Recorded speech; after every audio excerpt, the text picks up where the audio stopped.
बिस्मिल्लाहिर्रहमानिर्रहीम। स्टूडेंट्स अस्सलाम वालेकुम रहमतुल्लाहि व बरकातुहू। रब्बि इश्रह ली सदरी व यस्सिर ली अमरी रब्बि ज़िदनी इल्मा। जज़ाकल्लाहु अन्ना सय्यिदना मुहम्मद अम्मा वआलू। Today here we discuss chapter number 6 transition elements. इसमें जो सबसे बड़ी चीज़ आज हम देखने जा रहे हैं वो बस दो चीज़ें डिस्कस करेंगे। ट्रांजिशन एलिमेंट क्या होते हैं, इनके पीरियोडिक टेबल में इनका जो है वो ग्रुप क्या है, और इसके अलावा इनके पीरियड कौन कौन से हैं। तो याद रखिए हमारे पास जो ट्रांजिशन एलिमेंट्स हैं वो ये जो ब्लू कलर्ड जो एलिमेंट्स हैं ना, ये सारे ट्रांजिशन एलिमेंट्स हैं। तो आप खुद देखिए, इधर पीरियड नंबर अगर देखें तो ये पीरियड नंबर 4 है, तो ये पीरियड नंबर 4 में है, पीरियड नंबर 5 में भी हैं और पीरियड नंबर 6 में भी है।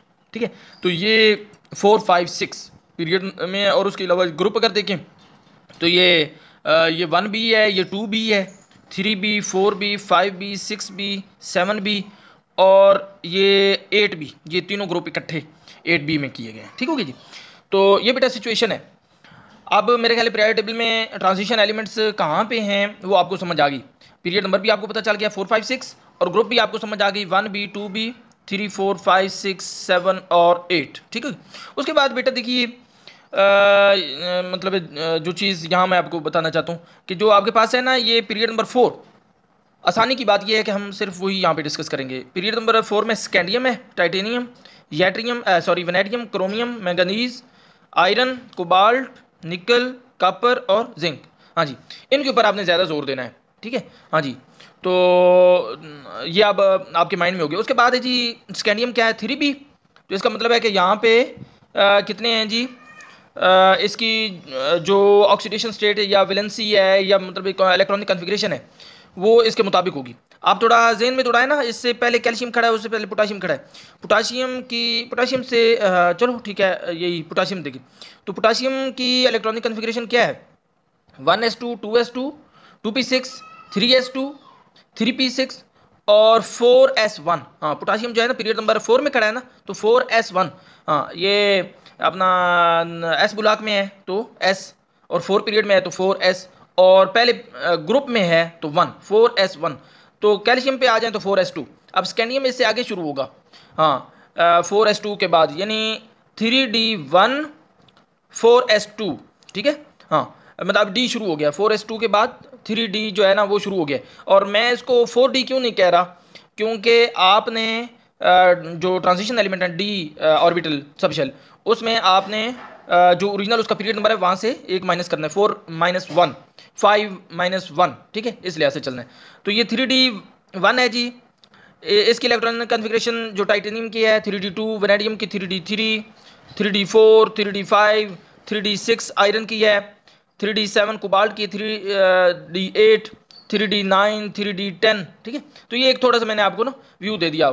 हाँ 4s2 तो यहाँ कैल्शियम तक हो गया, उसके बाद 4s2 तो साथ रहेगा ना, लेकिन जो इलेक्ट्रॉनिक कॉन्फ़िगरेशन है वो यहाँ स्कैंडियम से 1, 2, 3, 3d1, 3d2, 3d4 यहाँ से चलते जिंक तक 3d10 जो है ना ये मुकम्मल हो जाएगा। यहाँ पे एक छोटी सी चीज़ और भी ऐड कर लीजिए कि जो आपके पास है ना ये स्कैंडियम है, ठीक है, यानी 3B और 2B, इनको ना टिपिकल ट्रांजिशन एलिमेंट नहीं बोलते, नॉन टिपिकल बोलते हैं। वजह क्या है भला, क्योंकि ऑक्सीडेशन ट्रांजिशन एलिमेंट्स होते कौन से हैं, जिनमें डी ऑर्बिटल फिल होने जा रहा होता है जी, फिल होने के प्रोसेस में है। लेकिन जो आपका 3B है, इसमें अगर तीनों इलेक्ट्रॉन आप निकाल दें, मसलन ये कंपाउंड बनेगा, कंपाउंड की शक्ल में इसका ऑक्सीडेशन नंबर +3 हो जाता है, इसका मतलब तीनों इलेक्ट्रॉन निकल गए, 2s के भी और तीसरा D वाला भी, 3d1 वाला। तो पीछे ये इसका ऑर्बिटल D तो खाली हो गया। और हमने अकॉर्डिंग टू डेफिनेशन क्या कहा है कि ट्रांजिशन एलिमेंट वो है जिसमें D ऑर्बिटल फिल होने के प्रोसेस में है, तो ये तो खाली है, तो लिहाजा ये टिपिकल एलिमेंट ट्रांजिशन एलिमेंट नहीं होगा। उसके बाद है जी ये 2B यानी जिंक, कैडमियम और मरकरी वगैरह, तो ये भी टिपिकल एलिमेंट नहीं है ट्रांजिशन। वजह क्या है, वजह ये है कि इसमें जो ऑर्बिटल है वो फुल फिल्ड है, यानी 3d10। हमने क्या कहा हुआ है कि which are under the process of completion. हाँ, D ऑर्बिटल भरने जा रहा है, जबकि यहाँ तो भर चुका है, तो लिहाजा ये जो है ना 3B और 2B ये बेटा टिपिकल ट्रांजिशन एलिमेंट्स नहीं है। बाकी सारे ट्रांजिशन एलिमेंट्स हैं, टिपिकल ट्रांजिशन एलिमेंट्स हैं। ठीक है, 1B हो गया, 4B, 5B, 6, 7, 8। ओके, अब नेक्स्ट मूव करते हैं से लेकर नीचे जिंक तक क्या हम पढ़ेंगे, ऑक्सीडेशन स्टेट्स पढ़ेंगे। ठीक है, तो सबसे पहले आ गया आपका स्कैंडियम। ठीक है, स्कैंडियम की इलेक्ट्रॉनिक कॉन्फ़िगरेशन ये लिखी हुई है, ये सारी इलेक्ट्रॉनिक कॉन्फ़िगरेशन है, आर्गन 3d1 4s2। ठीक है ना, ये सारी इलेक्ट्रॉनिक कॉन्फ़िगरेशन है इनकी। ठीक है, उसके बाद ये जो है ये इनकी हैं जी ऑक्सीडेशन स्टेट्स ये सारी। ठीक है, हाँ, तो अब स्कैंडियम से अगर हम स्टार्ट लें तो स्कैंडियम की आप इलेक्ट्रॉनिक कॉन्फ़िगरेशन देख लें 3d1 4s2, बल्कि पहले आप इलेक्ट्रॉनिक कॉन्फ़िगरेशन सबकी देख लें। 4s2 तो है ना अपनी जगह पे, लेकिन साथ डी जो है वो फिल होना शुरू हो गया है 3d1। उसके बाद टाइटेनियम देखें तो 4s2 के साथ 3d2, वेनेडियम जो है 4s2 के साथ 3d3। क्रोमियम का देखें, ये थोड़ा सा स्पेशल केस है क्रोमियम का। ठीक है, क्रोमियम का थोड़ा सा स्पेशल केस है। हाँ, आप इलेक्ट्रॉनिक कॉन्फ़िगरेशन देखेंगे तो ये 3d4 4s1 होना था ना, जबकि ये क्या है 3d5 4s1। वजह ये है कि जो 4s का एक इलेक्ट्रॉन है ना वो इधर 3d की तरफ चला गया है। ठीक हो गया जी, 3d की तरफ चला गया। तो अब स्टूडेंट्स इसमें सिचुएशन ये बनेगी, ऐसा हुआ क्या है, क्यों है, क्योंकि जो फुल ऑर्बिटल है ना वो स्टेबल होता है।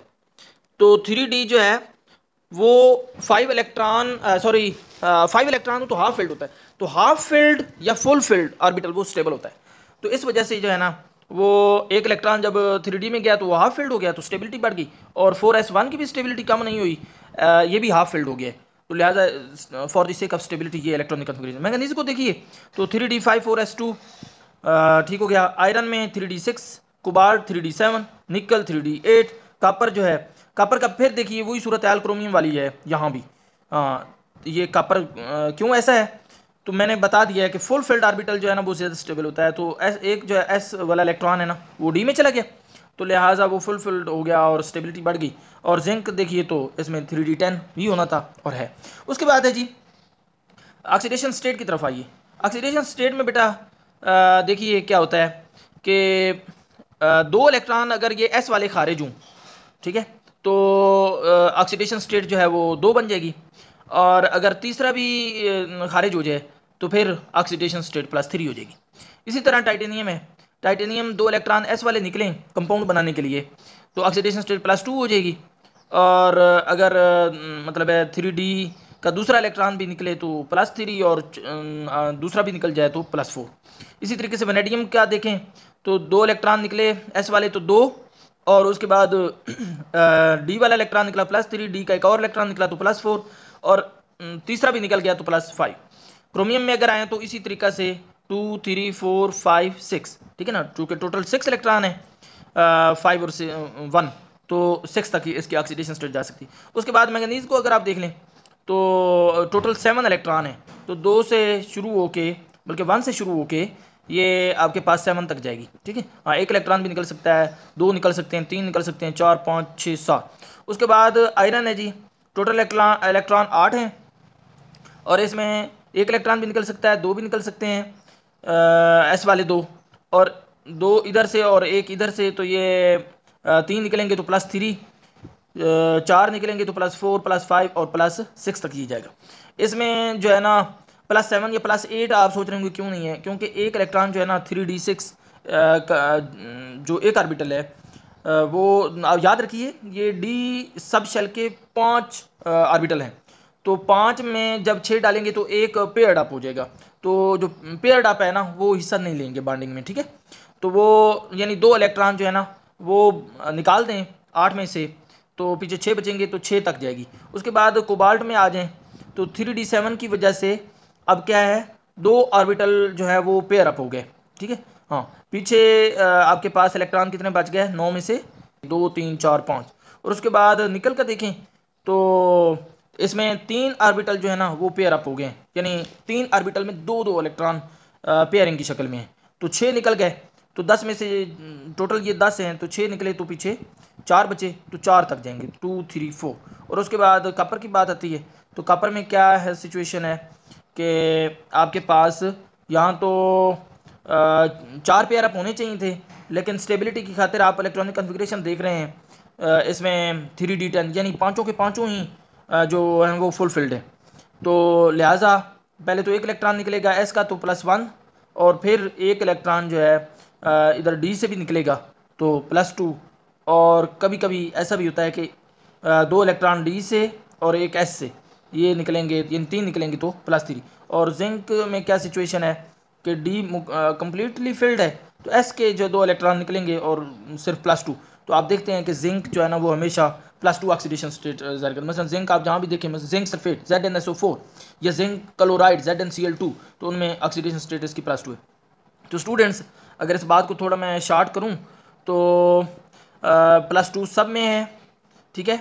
और स्कैंडियम से अगर हम शुरू करें, स्कैंडियम से लेके मैंगनीज तक, तो ऑक्सीडेशन स्टेट्स बढ़ रही हैं, ठीक है ना। हाँ, इसकी 2 हैं स्कैंडियम की, टाइटेनियम की 3 हैं, इसकी 5 हैं, क्रोमियम की जो है अपना वेनेडियम की 4 ऑक्सीडेशन स्टेट हैं, 2 3 4 5, और क्रोमियम की 5 हैं, और मैंगनीज की तो बहुत ज़्यादा हैं, सबसे ज़्यादा मैंगनीज की, ठीक है। तो उस ये बढ़ रही हैं। तो स्कैंडियम से मैंगनीज तक बढ़ी क्यों है, इस सवाल का जवाब ये है बेटा कि नंबर ऑफ अनपेयर्ड इलेक्ट्रॉन जो है ना वो बढ़ रहे हैं। हाँ, 3d1 तो 1 अनपेयर्ड हो गया, 2 तो 2 अनपेयर्ड हो गए, 3 तो 3 अनपेयर्ड हो गए, ठीक है।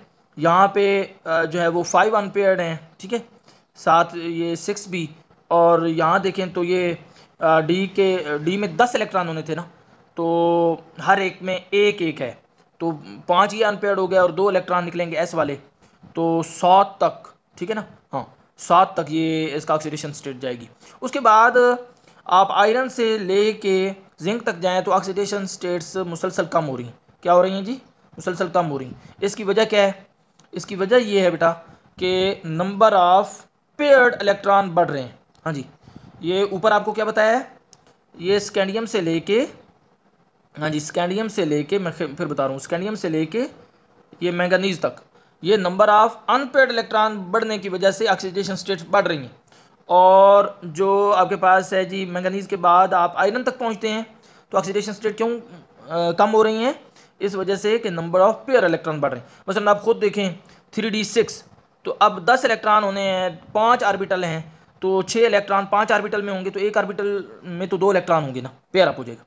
तो 3d7 में 2 पेयर अप हो जाएंगे, 3d8 में 3 पेयर अप हो जाएंगे, तो नंबर ऑफ पेयर्ड इलेक्ट्रॉन जो है ना वो बढ़ रहे हैं। तो वो जैसे जैसे वो बढ़ेंगे ऐसे ऐसे क्या है, ये नंबर ऑफ ऑक्सीडेशन स्टेट जो है वो कम हो जाएगी, क्योंकि जो इलेक्ट्रॉन पेयर अप हो जाते हैं ना वो रिएक्शन में हिस्सा नहीं लेते। हाँ, वो स्टेबल होते हैं, रिएक्शन में हिस्सा नहीं लेते। तो ये बेटा सूरत हाल है। अब जब ये बात आपके जहन में होगी ना कि अपना एक तो आज आपने ये याद कर लेना है कि स्कैंडियम से लेकर जिंक तक पीरियड नंबर 4 के एलिमेंट ज़बानी याद कर लें। Scandium, titanium, vanadium, chromium, manganese, iron, cobalt, निकल, कॉपर, जिंक, इनको ज़बानी याद कर लें। फिर इसकी ऑक्सीडेशन को याद कर लें।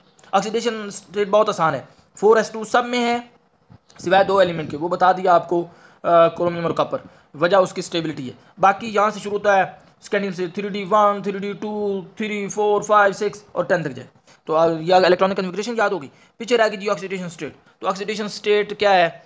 2 सब में है, क्योंकि 4s2 वाले जो इलेक्ट्रॉन है।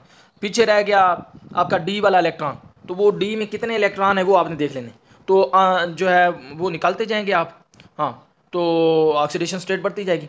तो मैंगनीज तक बढ़ेगी, क्योंकि नंबर ऑफ अनपेयर्ड इलेक्ट्रॉन वहाँ तक बढ़ेंगे, तो ऑक्सीडेशन स्टेट भी बढ़ेगी, उनको निकालना आसान है। उसके मैंगनीज के बाद नंबर ऑफ पेयर्ड इलेक्ट्रॉन चूँकि बढ़ रहे हैं, उनको निकालना मुश्किल है, लिहाजा ऑक्सीडेशन स्टेट कम होने चाहिए। तो ये बेटा अगर आप कर लेंगे तो अब बहुत आसानी रहेगी। बाकी जो प्रॉपर्टीज़ हैं उनको हम जो है वो बड़ी आसानी से पढ़ लेंगे, ज़बरदस्त तरीके से, आपको फिर उनकी समझ भी आएगी। थैंक यू, अल्लाह हाफिज़।